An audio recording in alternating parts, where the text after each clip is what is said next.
sois-tu, Seigneur Jésus. Alléluia. L'œuvre de la croix.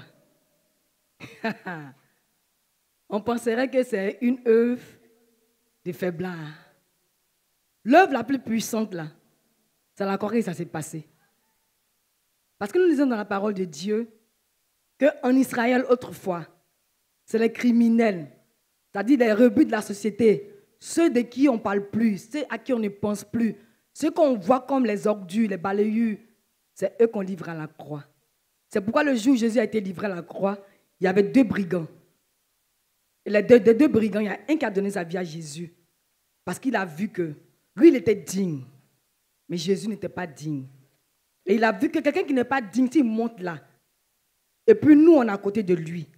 Ça veut dire que quelque chose de spécial, quelque chose qu'on n'a pas l'habitude de voir, se passe. C'est comme ça, il a été sauvé. Et l'autre n'a pas été sauvé. L'œuvre de la croix, c'est l'œuvre là où la véritable humilité se manifeste. C'est pourquoi le deuxième brigand a été sauvé. Alléluia. L'œuvre de la croix, c'est l'œuvre de la victoire absolue.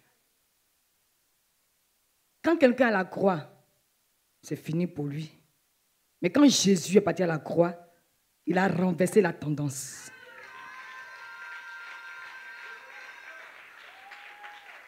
Alléluia. Il a renversé la tendance. Et c'est quand il est parti à la croix qu'on a vu qu'en bon, donc à la croix, quelque chose de puissant, de glorieux peut se passer. C'est pourquoi l'œuvre de la croix, pour nous, comme la Bible dit dans Corinthiens, pour ceux qui ne croient pas en Jésus, c'est-à-dire que c'est pour les faiblards, c'est inintelligent, mais pour nous qui avons cru en Jésus, c'est une bénédiction éternelle. D'où la folie de Dieu. Alléluia. C'est ce que l'apôtre Paul nous dit dans le livre des Corinthiens, le chapitre 1, soit le verset 2 ou 3. Alléluia. Donc, ce que nous allons dire ce matin-là, depuis le Saint-Esprit me donne de ne pas prendre ce message comme une prédication. C'est un cœur à cœur. Par cette parole que notre Dieu nous donne et par l'œuvre du Saint-Esprit, déjà des guérisons se passent. Nul ne peut venir dans la maison de Dieu tel qu'il est venu, puis repartir ainsi. C'est pourquoi on a dit, dans la présence de Dieu et à Évi, de façon spécifique et particulière, on a comparé la présence de Dieu à Évi à Daniel 2, le verset 45, où la pierre qui n'a pas été secourue a été détachée des autres pierres. Quand on vient, qu'un pasteur vous ait imposé les mains ou pas, sachez que l'alliance que Dieu a tissée avec cette mission, déjà entre sa servante et lui, et l'alliance éternelle qu'il a tissée entre Jésus et lui pour l'humanité, ça rentre en même temps dans cette pensée éternelle-là, que nul ne peut venir devant Dieu et puis repartir ainsi. Ce n'est pas possible. Mais celui qui repart avec ses problèmes, c'est qu'il n'a pas su que Dieu est la solution à tout et que Dieu est le terminus de toutes ces situations difficiles. Quand on a su ces choses-là, on ne peut pas venir dans la présence de Dieu puis repartir ainsi. Donc c'est à la fin qu'on va prier. Et c'est à la fin aussi certainement que je vais te donner le thème. Mais ce que je veux déjà présenter, c'est pour nous dire, bien-aimés dans le Seigneur, vivre en Christ là, ce n'est pas égal à venir à l'église. Vous voyez, non? C'est quand Jésus est mort et puis il a promis revenir. Quand ses disciples l'attendaient dans le lieu où il leur a dit qu'il allait revenir pour les visiter par le Saint-Esprit, c'est à partir de là que le Saint-Esprit, qui est le maître de nos vies, qu'il allait envoyer, a déjà mis dans le cœur des apôtres cette disposition-là, pour que tous ceux qui ont cru en Christ restent ensemble dans un même lieu, d'un même cœur. Alléluia. dans une même pensée, dans un même esprit. Parce que quand on est ensemble en tant qu'enfants de Dieu, absolument, le Seigneur Jésus nous fait du bien. C'est ce qu'il nous a promis dans Matthieu 18, dans Psaume 133. Donc, si on veut nous exprimer ainsi, on peut dire que c'est pour qu'ensemble nous puissions nous réunir pour pouvoir apprécier la grâce de Dieu, pour pouvoir le remercier, pour pouvoir l'adorer, pour lui dire que nous sommes contents, comment nous sommes contents qu'il se soit communiqué à nous, qu'il nous ait rencontrés. C'est pourquoi les rassemblements existent dans les lieux de culte. Sinon, vivre en Christ, là, ça va au-delà des réunions et des rassemblements qu'on fait ensemble. Les jours de rassemblement, je veux dire qu'ils ne sont pas à grande assemblée, et ceux qui sont à grande assemblée comme les dimanches, parce qu'il y a plusieurs cultes dans différentes communautés, on s'est réunis 2 fois, 3 fois. Mais ce n'est pas ça d'abord. Ce que Dieu veut d'abord, celui qui vit en Christ, là, il faut que déjà dans son entendement, il sache ce que ça veut dire. Alléluia. Pour que les barrières qui sont dans nos cœurs, qui nous ont été transmises et qui nous ont été présentées depuis des décennies, puissent tomber. Ce message-là m'a été inspiré par le Seigneur. Mais je crois que par sa grâce, en tant que sa servante, et par rapport au ministère qu'il m'a donné, je suis prophète par sa grâce, je sais et je crois que le Seigneur va utiliser ce message-là pour nous visiter, pour nous toucher chacun d'entre nous, afin que toutes ces barrières-là puissent tomber. Parce que quand quelque chose est formaté dans le cœur, dans l'entendement, dans les pensées, dans les esprits, il faut la puissance et le pouvoir de la parole de Dieu pour casser ça petit à petit. Parce que l'habitude fait qu'on pense que ce qu'on est habitué à faire là, c'est ça qui est vrai. Non, pas forcément. J'ai déjà dit un jour, une fois dans un enseignement ici, que c'est la parole de Dieu. Je crois que c'est le dernier message du dimanche, avant qu'on ne parte en 2025. C'est ce que Dieu a dit, sa parole là. C'est ce qui est vrai de toute éternité. Les choses qu'on connaît, qu'on pratique, sont venues au fil du temps où il y a eu des besoins. Donc, par rapport à ces besoins-là, il y a des personnes qui ont décidé qu'on fasse ci, qu'on fasse ça, pour rattraper certaines choses dans la vie des gens parce qu'ils ont ce besoin, pour réaliser certaines choses dans la vie de ces personnes-là parce qu'ils ont ce besoin. Mais le besoin de l'humanité, c'est Jésus qui l'a su, qui l'a apprécié et qui l'a établi. Donc, toutefois qu'une parole vient de Jésus dans sa parole, c'est elle qu'on doit retenir et c'est elle qu'on doit accepter et c'est sur ça qu'on doit se tenir pour vivre, nous, en tant qu'enfants de Dieu. Alléluia. Tout à l'heure, on va donner le thème et tout à l'heure, on va lire des passages. Mais le Seigneur veut d'abord délivrer nos cœurs qui ont été habitués à la religiosité. La religiosité, c'est quoi? C'est quand on fait des choses qui sont déjà établies parce que Dieu a dit, on fait ci, on fait ça. Ce que ça donne, ce n'est pas un grand problème pour nous. Ce à quoi ça aboutit, ce n'est pas un grand problème pour nous. Donc, on est dans une disposition, si je peux encore m'exprimer ainsi, d'automates, comme des robots. Ce n'est pas ce que Dieu veut. L'adoration, l'appartenance à Jésus-Christ, c'est une disposition de cœur à cœur. Mon cœur est ouvert à Dieu. Et Dieu qui a déjà ouvert son cœur pour moi depuis longtemps, me donne de le saisir, me donne de le voir, me donne de m'attacher à lui, me donne d'identifier qu'il est vrai. Alléluia. Parce que quand on a entendu l'évangile, avant de donner notre vie à Jésus, et puis quand on vient, quand nos expériences qu'on fait au quotidien, ou bien dans la maison de Dieu, sont carrément différentes de ce que Dieu a promis, ou bien de ce que Dieu a dit, vous conviendrez avec moi que petit à petit, ça devient comme une utopie. Qui n'est pas d'accord? Quand on t'a dit que Jésus guérit, et puis toi tu viens avec ton cancer, et puis ton cancer n'est pas guéri, et puis on te dit non, il faut croire, ça arrivé. Finalement, la foi est vraie, et c'est le seul moyen que Dieu a établi pour que les hommes puissent communier avec lui, pour que les hommes puissent l'atteindre pour que les hommes puissent s'attacher à lui. Et c'est la foi qui nous permet de voir les choses du Seigneur à l'œil nu. Ces œuvres qu'il a réalisées à la croix de Golgotha, on n'était pas témoins. Mais quand il nous le dit dans sa parole, le témoignage qu'il a rendu à la croix et qui est dans sa parole là, nous permet de pouvoir être en accord avec lui et de pouvoir le toucher. Vous voyez, non?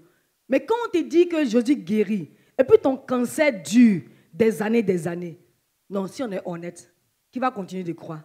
Parce qu'on ne voit pas le Seigneur. Et pourquoi on ne voit pas le Seigneur? Parce que c'est subtil, hein? On n'a pas accepté. C'est subtil. Quelqu'un ne peut pas dire, tu te dis, je ne peux pas accepter ce que Dieu m'a dit. Mais par nos attitudes, là, on n'est pas en accord avec ce que Dieu dit. J'ai dit qu'on va terre à terre. Je vois, par l'Esprit de Dieu qui est en moi, à Evie, des personnes qui sont toujours joyeuses. Là, c'est l'Esprit du prophète qui parle maintenant. Si je me trompe, vous allez me dédier. Toujours joyeuses. Mais qui, comme on stagne. Et si je me trompe?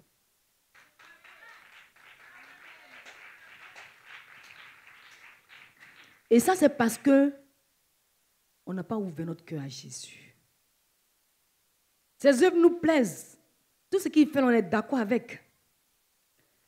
Mais pour que nous-mêmes, là, on laisse le Seigneur nous introduire pleinement dans ce qu'il a dit, le concernant et nous concernant, là encore, c'est difficile. Parce qu'on n'est plus sûr de nous-mêmes, de nos difficultés. Si quelqu'un vit en Christ, qu'il a des problèmes, qu'il ne ressasse pas les problèmes, qu'il ne passe pas tout son temps à murmurer, à se plaindre, à penser à ses problèmes, à voir comme quoi Dieu ne le voit pas, ou bien ses problèmes sont plus réels que Dieu. Si quelqu'un ne fait pas ça, c'est la personne la plus intelligente de la planète. Jésus nous a déjà donné tout. C'est parce qu'on n'est pas en accord avec lui qu'on est dans les dispositions de prière. Seigneur, donne-moi, Seigneur, donne-moi, Seigneur, donne-moi, donne-moi. Et qu'on n'a pas vu, non, Jésus ne m'aime pas. C'est des choses qu'on dit souvent. Le mariage, ça y est en lui. L'enfantement, ça y est en lui. La prospérité financière, ça y est en lui. La guérison, ça y est en lui.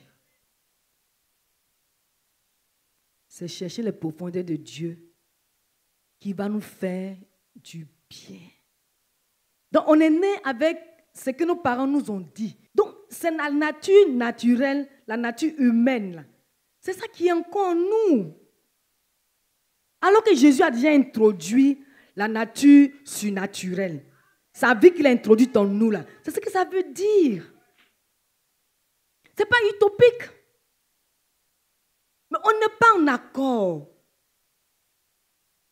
Bon nombre d'entre nous ici, quand ils ont des problèmes, il y en a Facebook, c'est devenu la troisième chambre. Ils vont tout expliquer. Ils ont perdu les frères. Seigneur, ce frère-là, c'est lui qui me donne à manger. Et Jésus. Seigneur, il, la façon je l'aimais. Et Jésus. Que vais-je devenir? Et Jésus. Ça paraît un peu anodin, mais je vais dire que la parole, là, elle nous délie, elle nous lie. Nous, on fait ça parce que nos émotions sont en jeu. Donc, on veut exprimer nos émotions. Mais depuis le jour où le Saint-Esprit est entré dans ta vie, là, les émotions sont enterrées. C'est ça qui est la vérité. Hein?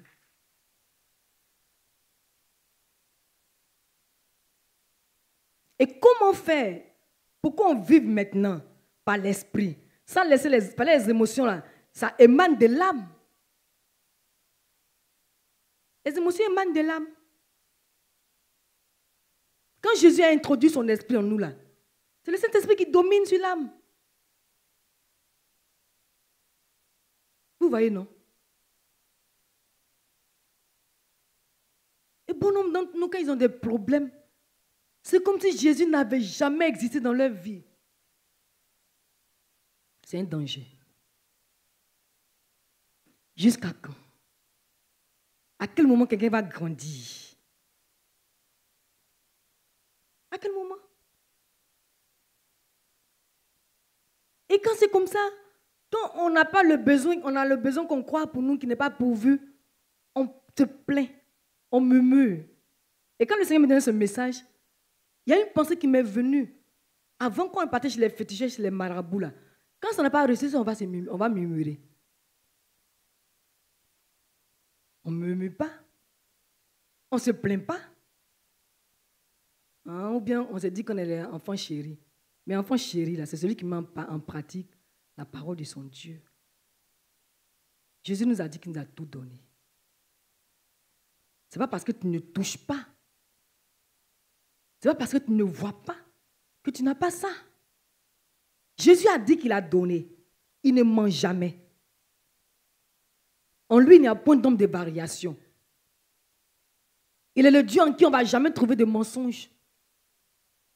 Donc si on ne touche pas, si on ne voit pas, c'est nous qui sommes le problème. C'est nous. Il y a des fois où on persévère dans la prière, où on croit que Dieu nous a donné, puis on appelle, on réclame, et puis on ne voit pas, on ne touche pas. Et ça ne veut pas dire qu'on ne possède pas. C'est là que le problème se passe avec les chrétiens. Toutefois qu'on n'a pas, pour nous, c'est que ça n'existe pas. Donc on va voir que ça existe d'abord, et puis on sait qu'on a eu. Ce n'est pas la foi. Vous savez bien aimé, le seul moyen, l'unique moyen que Dieu a établi entre les hommes et lui, c'est la foi. Et ce qui peut nous permettre d'expérimenter la foi, c'est sa parole. Donc pour avoir la foi, il faut la parole de Dieu. Et dans Jean, le chapitre 1, qu'est-ce qu'on nous dit par rapport à la parole de Dieu? Ce qu'on dit dans la parole de Dieu par rapport à la parole là, c'est Jésus. Vous voyez, non? C'est ça qui nous fatigue. C'est-à-dire, la religion fait que on ne se décale pas de nos réalités. Parce que la religion, c'est le mélange, c'est le mélancolique. C'est-à-dire que la religion, c'est le mélange entre ce qu'on savait auparavant de Jésus et entre ce qu'on est venu trouver à l'église. On dit on doit faire. C'est ça que la religion. Alors que la foi nous met face aux réalités vivantes, véritables et éternelles de Jésus. J'ai dit vivante, véritable et éternelle. Et quand j'ai commencé, j'ai dit que tout ce qui n'est pas véritable, là, tout ce qui est véritable plutôt là, à quoi on s'en tient de toute éternité, c'est dans la parole de Dieu. Vous voyez, non? C'est pas, je veux dire que le Saint-Esprit est en train de toucher des cœurs. Il y avait des glaces, des morceaux de murs de glace dans nos cœurs. Beaucoup d'entre nous, ce que Dieu m'a dit par son esprit, on vient pour la forme. Beaucoup d'entre nous. Beaucoup d'entre nous. On ne vient pas dans la dynamique de dire oui, aujourd'hui c'est un jour que Dieu par sa grâce a mis à part. Parce que ce jour que Dieu a mis à part là, ce n'est pas qu'on vient dans le culte qu'on l'expérimente, qu'on le vit. C'est déjà qu'on est à la maison nous seuls. Parce que je suis enfant de Dieu. Donc tous les jours, un jour de réjouissance, un jour de culte pour moi. Le culte là, ce n'est pas qu'on a établi les chaises, les micros, puis les vases à battre, puis les pasteurs viennent. Non. Le culte, c'est que la Bible nous dit, c'est ce qu'un cœur d'enfant de Dieu rend à son Dieu parce qu'il reconnaît que son Dieu est Dieu. Je sais que vous ne comprenez pas quand il veut dire ça. Si on donne la définition de Dieu, comment on peut donner la définition de Dieu? Dieu, on pense quoi en même temps? Dieu est éternel. Et nous sommes comment? Nous ne sommes pas éternels. Donc Dieu qui nous a fait entrer en lui, dans son éternité là, nous dit voici, lui connaît. Pour nous, comme on est des hommes qui n'avons pas la pensée de l'éternité, pour nous c'est ce qu'on voit, ce qu'on touche, ce qu'on entend là, qui nous donne la preuve que Dieu est vrai. Non! Quand on donne la définition de Dieu, éternel.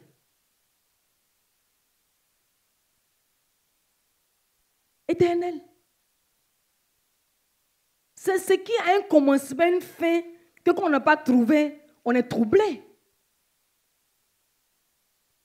C'est de ça que Hébreux 11 nous parle. Je crois vers la fin que tous ceux-là de qui le témoignage est rendu, qu'ils ont manifesté la foi, ce n'est pas eux tous qui ont touché ce que Jésus leur a promis dans sa parole. Mais ils les ont vus et salués de loin. Parce qu'ils ont su que celui qui a parlé ne ment pas et qu'il est éternel.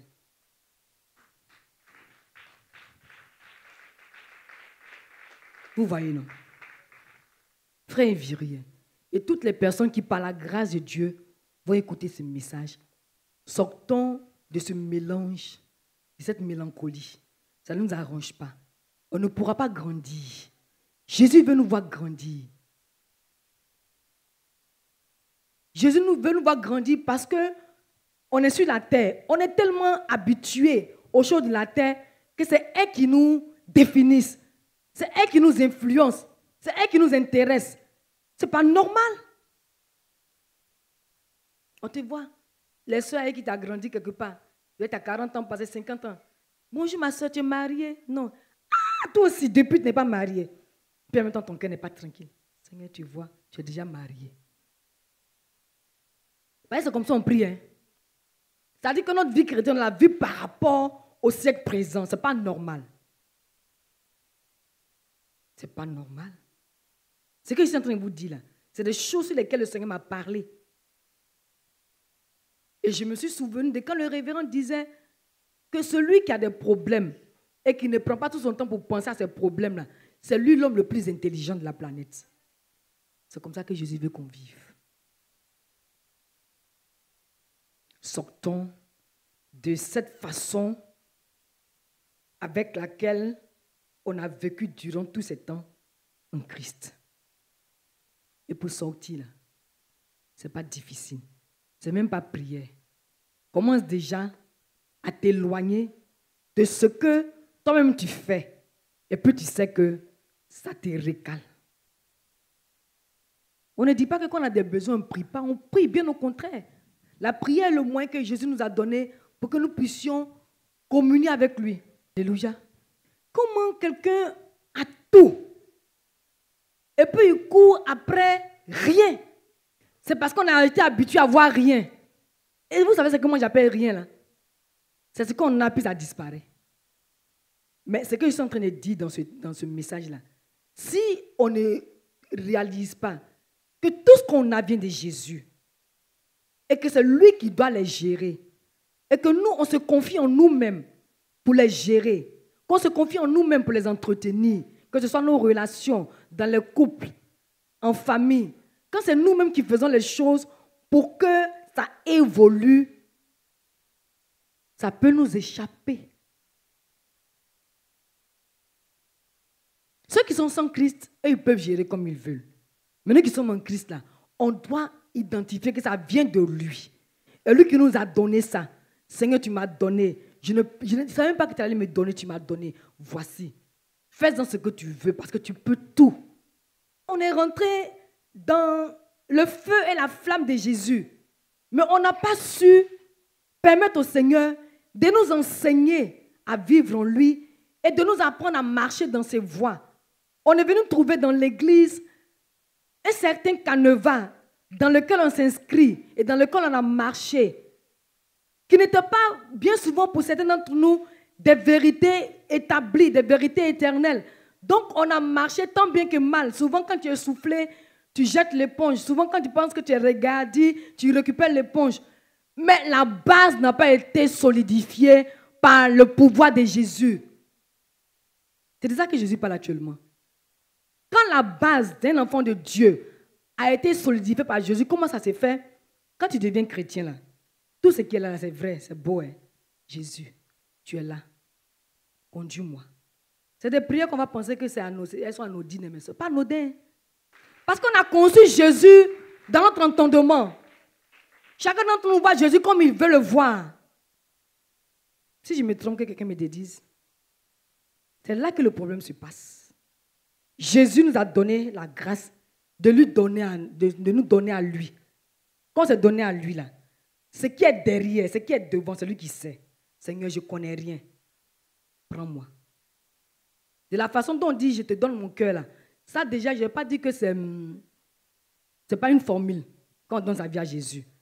Mais quand on a fini de donner sa vie à Jésus, là, l'expérience de la vie en Jésus, là, c'est là que tout le monde doit chercher la vérité de Dieu. Quand on dit qu'on est enfant de Dieu, là, ça veut dire quoi? Dieu s'attend à quoi de moi? Qu'est-ce que Dieu veut pour moi? C'est là que ça commence. Sinon, on vient à l'église, on danse, on s'en va, on repart dans notre train quotidien, et puis un jour, je m'en vais. On a un trésor. Et puis on met ça au même niveau que afin de venir à l'église. Ce n'est pas n'importe qui Jésus. Et celui qui est en Jésus n'est pas n'importe qui.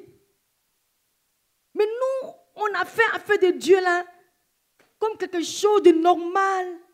Ce n'est pas normal d'être chrétien. C'est pas parce que c'est normal qu'il y a eu ce mélange-là. Ce n'est pas normal. Vivre en Christ, c'est du surnaturel. Je ne peux rien. Jésus peut tout. Et Jésus a tout pouvoir. Nous, on est réconciliés, c'est notre petite personne. Seigneur, donne-moi Marie. Tant que tu vas vouloir ton mari, là, tu ne vas pas permettre au Seigneur de t'utiliser. Notre pasteur Da Silva dit que le chemin le plus rapide, c'est Jésus. Tant qu'on va tourner en rond sur nous-mêmes, là, il n'y a pas ce que nos cœurs veulent. Mais tant qu'on va lâcher prise, on va se relâcher, on va dire au Seigneur, si tu m'as donné d'être ton enfant, ce n'est pas en vain. Fais ce que tu veux. Ouvre mes yeux. Si c'est quoi tu veux que mes yeux s'ouvrent te concernant. Ouvre mon cœur à toi, tel que tu veux, selon qui se doit. Vous voyez, non? Allez-y lire Daniel 2, verset 45. Vous allez voir de quoi le Seigneur nous parle concernant cette mission. D'ailleurs, pour toutes les églises, mais de façon particulière pour cette mission. Quand quelqu'un vient, Jésus le prend en charge. C'est ce que la parole de Dieu dit. Nous lisons la parole de Dieu dans le livre de Josué, chapitre 1, du verset 1 au verset 5 et le verset 9. Après la mort de Moïse, serviteur de l'Éternel, l'Éternel dit à Josué, fils de Nun, serviteur de Moïse, Moïse, mon serviteur, est mort. Maintenant, lève-toi, passe ce Jourdain, toi et ce peuple, pour entrer dans le pays que je donne aux enfants d'Israël. Tout lieu que foulera la plante de votre pied, je vous le donne comme je l'ai dit à Moïse. Vous aurez pour territoire, depuis le désert et le Liban, jusqu'au grand fleuve, le fleuve de l'Euphrate, tout le pays des Hétiens, et jusqu'à la grande mer vers le soleil couchant. Verset 5. Nul ne tiendra devant toi tant que tu vivras. Je serai avec toi, comme j'ai été avec Moïse. Je ne te délaisserai point, je ne t'abandonnerai point. Verset 9. Ne t'ai-je pas donné cet ordre? Fortifie-toi et prends courage. Ne t'effraie point et ne t'épouvante point, car l'Éternel ton Dieu est avec toi dans tout ce que tu entreprendras. Parole du Seigneur. Amen. On acclame le Seigneur. Amen. Le thème, c'est demeurer en Christ égale domination. Demeurer en Christ égale domination. Avant de continuer la lecture, je donne rapidement la définition de demeurer. Demeurer, c'est rester quelque part, y être pendant longtemps. Maintenant, on va dire y être pour toujours, à jamais. Demeurer, rester quelque part, y être pendant longtemps. Et le thème, c'est demeurer en Jésus-Christ égale domination. Vas-y, sœur Caroline, s'il te plaît. Alléluia. Amen. Je lis la parole de Dieu dans le livre de Jean, chapitre 15, verset 7. Si vous demeurez en moi et que mes paroles demeurent en vous, demandez ce que vous voudrez et cela vous sera accordé. Amen. Amen. Amen. Psaume 91, verset 1. Celui qui demeure sous l'abri du Très-Haut repose à l'ombre du Tout-Puissant. Amen. Amen. On n'est pas sûr de Dieu. C'est pourquoi on se débat. On a dit demeurer quelque part pour toujours, à jamais. C'est notre manque d'assurance. Vous avez vu la prière qu'on a faite pour les prières matinales là. Je suis sûr de mon salut. Le salut là, c'est pas quand tu as dit oui Seigneur, je te donne ma vie, non. Le salut, c'est tout ce que Dieu a mis à disposition pour qu'on jouisse de sa vie pleinement. Vous avez déjà vu Jésus se plaindre? Non, dites-moi, qui a déjà vu Jésus se plaindre?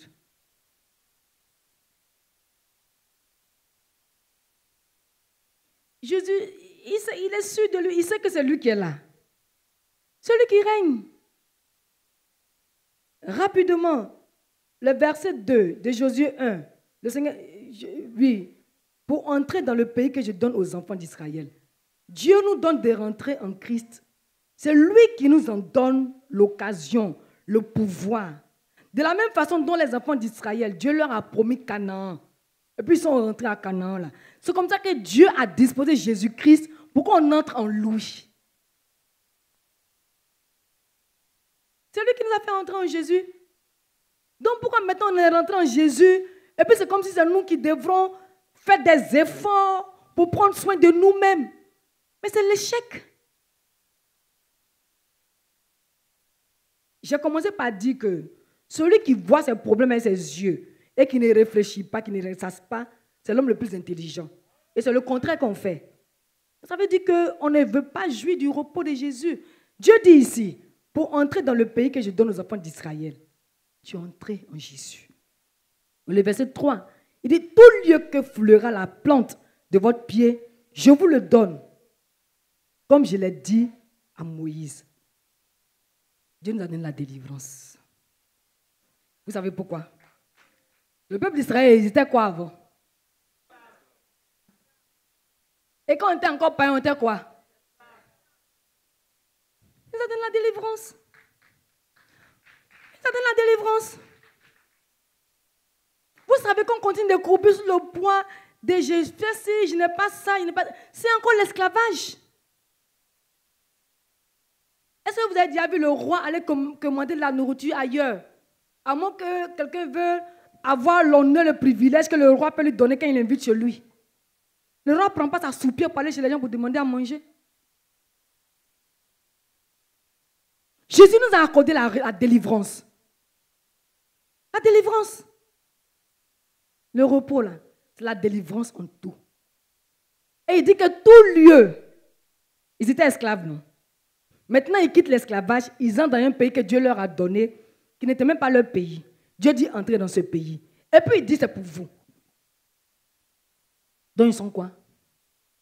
Ils sont propriétaires. Donc comment quelque chose que nous on a, et puis après ils s'en fait pitié. Pourquoi même? Pourquoi?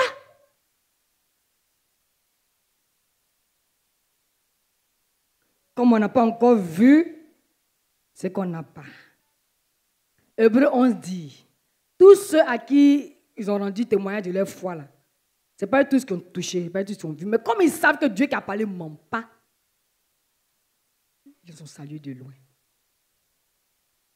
C'est parce qu'on n'est pas sûr de Dieu, on n'a pas l'assurance de notre Dieu, que qu'on n'a pas encore vu, on dit n'a pas parlé.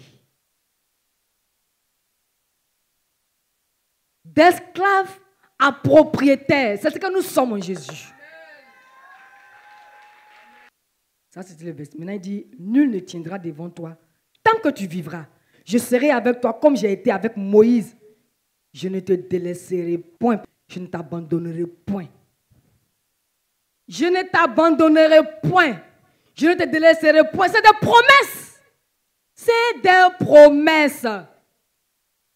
Hébreux 11. Dieu a promis à ceux qui n'ont pas vu Jésus venir. C'est de Jésus qu'il s'agit. Hein. Ceux qui n'ont pas vu Jésus venir là. Parce qu'on a promis le libérateur, le Messie. On leur a promis ça. Ils n'ont pas vu. Comme Zacharie et Élisabeth. Il dit, ah, il n'est pas venu au moment où je suis en vie. Mais je sais que Dieu a parlé. La promesse là, c'est vrai. je m'en vais, mais je la salue. Je ne l'ai pas vue, mais je la touche.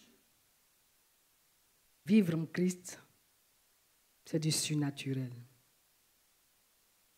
Ce n'est pas pour s'attarder à nos choses que nos parents nous ont dit. Quand tu n'es pas marié, ce n'est pas bon. Quand tu n'as pas enfant, ce n'est pas bon.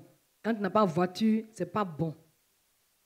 Quand tu n'as pas ci, ce n'est pas bon. Comme si on est né sur la terre là, pour ça. La Bible nous dit, quand c'est dans Éphésiens, nous sommes nés pour servir à la louange de sa gloire. Je sais que c'est quelqu'un en train d'être délivré ce matin. Et nous continuons toujours. C'est des promesses. Ne t'ai-je pas donné cet ordre? Fortifie-toi et prends courage.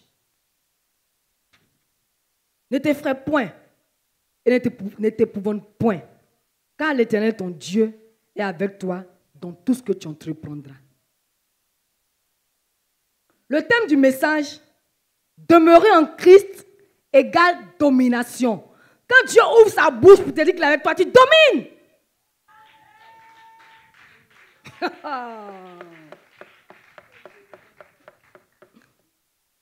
Qui domine dans les cieux sur la terre? Maintenant, lui ouvre sa bouche pour dire qu'il est avec toi. Qui ne te délaissera jamais. Il t'a donné le pouvoir de faire tout pour glorifier son nom. Pas pour faire tout pour pécher. Hein. Pour glorifier son nom. Parce que Dieu au ciel, personne ne le voit. Vous pensez que c'est utopique? Quand on dit les chrétiens dominent, là, on chante les chansons. Je ne suis pas n'importe qui. Demeurer pour choisir Jésus, pour vivre en Jésus. Non, non, non. Hein. C'est des réalités vivantes. On doit apprendre, je dis bien, on doit apprendre à les expérimenter, à les vivre. Jésus nous a promis être avec nous. Qui peut contre Jésus? Personne. Jésus est sur la terre, dans le ciel. C'est lui qui domine. Absolument. Donc lui, il nous promet que je ne vais jamais t'abandonner. Je suis avec toi. Mais je domine. Je domine. Donc quand je domine là, quand le sorcier vient là, je n'ai pas besoin de parler. Il sait que c'est moi qui domine. On n'a pas besoin de parler. C'est parce qu'on a peur. On ne dort pas entre 3 et 4 heures du matin. C'est là que les sorciers s'envoient. C'est pas d'où on trouve ça là. On se lève à minuit, on va lier jusqu'au matin même. Toutes les os sont broyés. Tellement tu es fatigué. David dit, je me couche. Et puis quoi? Parce que quoi? Eh Seigneur, il s'est venu accompagner les gens ou quoi? À quand ma victoire?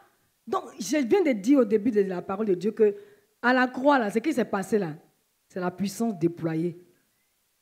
Donc, ce qu'il allait faire à la croix, ce n'est pas bon. Hein? Quand tu veux encore quelque chose, à ta victoire, tu n'as pas la voix. Parce que tu n'as pas saisi ce que tu as.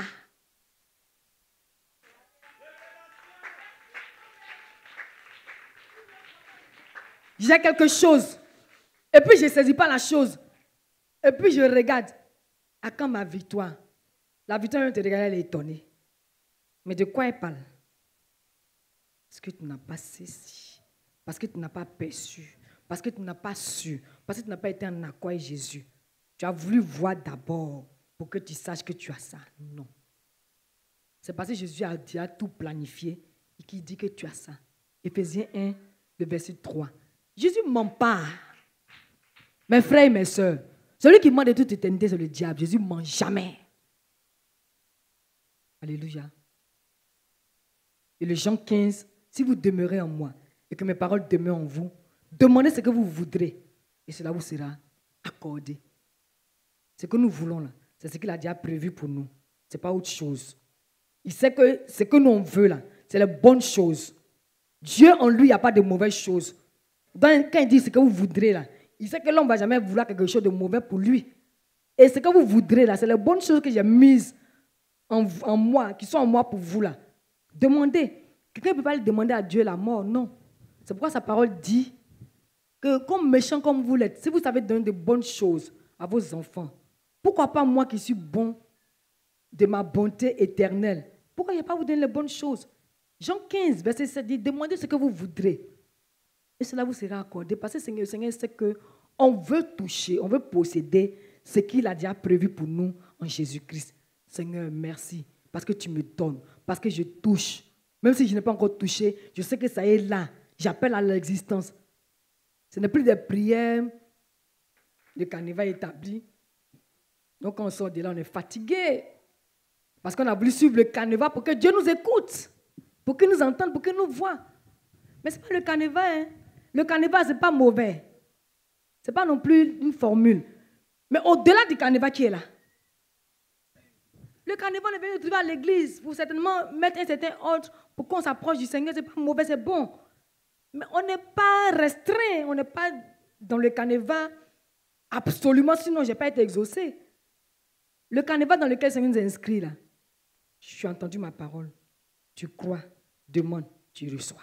Alléluia. Et le dernier verset, 91, Psaume 91, verset 1. Celui qui demeure sous l'abri du Très-Haut repose à l'ombre du Tout-Puissant. Qu'est-ce qui se passe à l'ombre du Tout-Puissant? Le bien-être. Pourquoi on se débat sur la terre? C'est pour avoir le bien-être. C'est à cause du bien-être qu'on souffre et puis on ne sait pas qu'on est déjà bien-être. On se tient debout.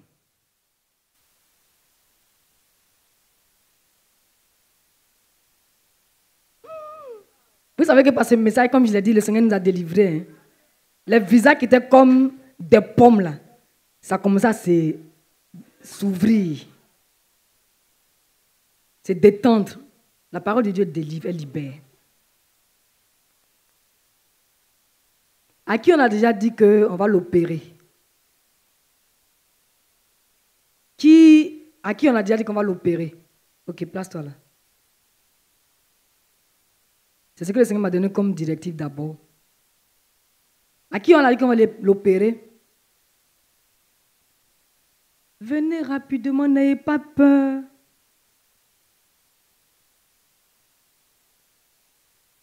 Peu importe l'opération. Maman Gréco, toi, le Seigneur a dit qu'on n'allait pas t'opérer, mais toi, il faut constater, c'est encore gros, mais ça a diminué. Ça a diminué, il faut venir, on va prier. Toi, on ne doit pas t'opérer, mais il faut venir. À qui on a dit, mettez-vous de côté, vous qu'on doit opérer, là, qu'on veut opérer, pardon. Qui a son parent à qui ils ont dit qu'ils vont l'opérer?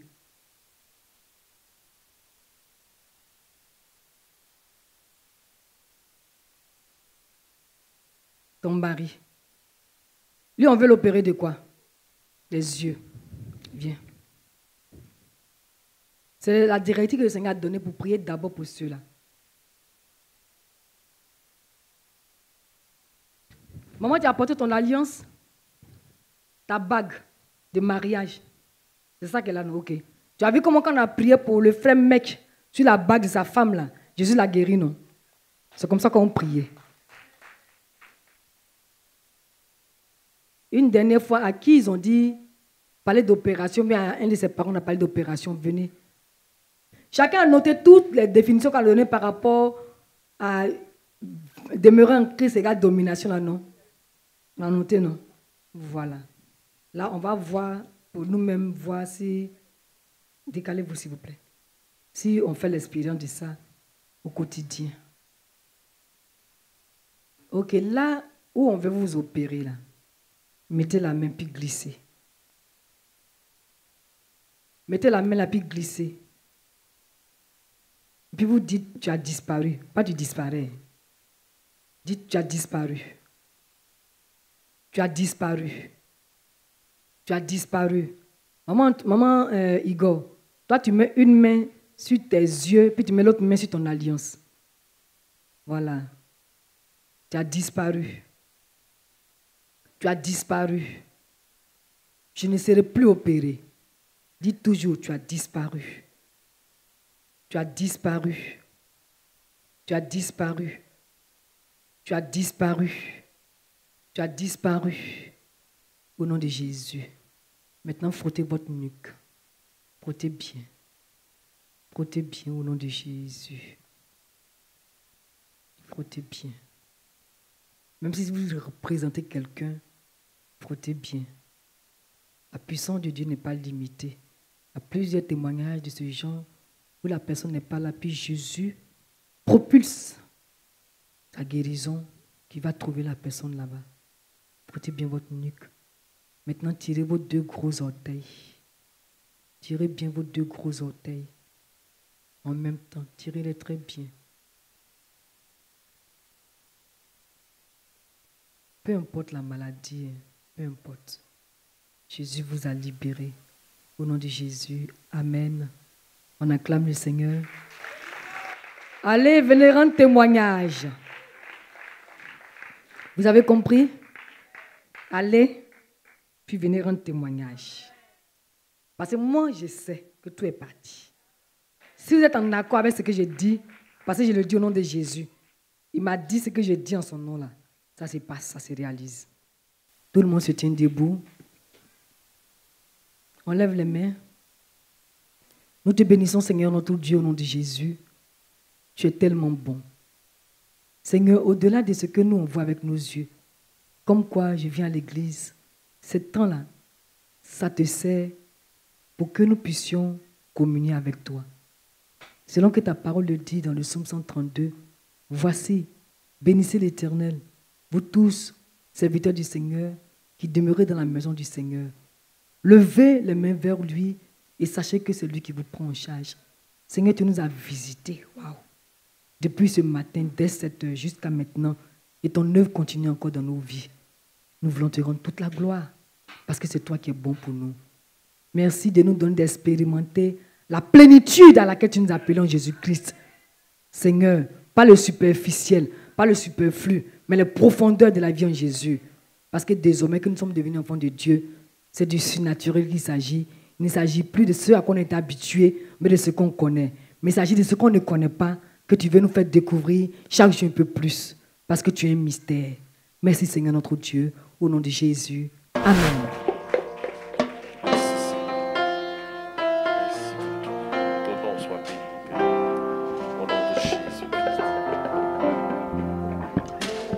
Au-dessus des puissants.